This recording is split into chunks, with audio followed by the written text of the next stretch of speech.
the Great Reset is what globalists want, but the Great Reject is what they'll get. This is by Greg Hunter, USA watchdog.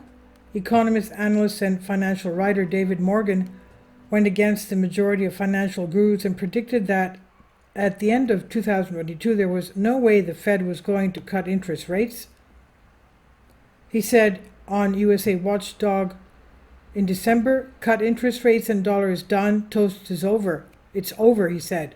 Fed head Jay Powell said this past week that Fed was raising interest rates at least 2 more times to fight inflation, and this was a direct hit by Morgan.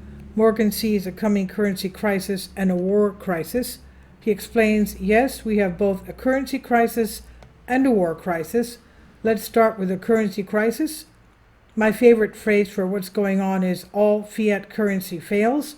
We have never seen a time in all of recorded history that an unbacked currency does not go basically and effectively to zero. When you say that all fiat fails, there is a subgroup that says, yeah, but not the US dollar. I don't know how many people have given me pushback on that statement from all over the world. When I say fail, I don't mean it goes to absolute zero. What it means is a currency fails and a new system is implemented. History is on my side. The precursor to this is what takes place. Substitution. What substitution? Cryptocurrency and gold and silver, of course, and things like people going off-grid. All of these are indicators of how to mitigate the end of the US dollar or the end of currency crisis, and we have all this all over the place. Sooner or later there will be a run for the exits. Where are the exits? Cryptocurrencies, gold and silver, barter clubs, or the BRICS currency. Morgan contends you just cannot run into an alternative to the US dollar because there are going to be supply disruptions for everything.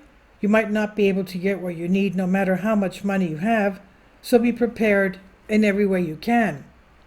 Morgan also says the Great Reset is what the bankers want, but the Great Reject will come from many who will not want to go down that way. And that's what's going to be the most interesting, because anyone who is awake, and there are more people waking up all the time, they will understand that you cannot go from the one fiat phony currency lie-based system to another one that is digital only. On the war crisis, the dark powers running the world want more, and why, Morgan says? It covers up all the things that are wrong, and it also takes them off the hook. It was the war. The war did it, they will say. All wars are banker wars, and they are on both sides. They make money regardless. The main thing, the things are profit, but it also is mitigating their responsibilities. They can get most people to think that it was the war that caused all this poverty, and of course the war will do it, but they don't have the real conflict with Ukraine and Russia. They just need a way out, and it is the most profitable way out. They're going to default on all this debt, and this is how they're going to do it, he said. There is much more in the 40-minute interview. You'll find this video here. Greg Hunter, US Watchdog. And this is on Zero Hedge by Tyler Durden. Please leave your comments. Thank you for your support. Please support my Patreon account. The daily posts are 5 videos daily, and they are totally different from what I have on my YouTube channel. Thank you so much for your support, and that you find all my content so interesting. You'll find the Patreon account details in the description box below.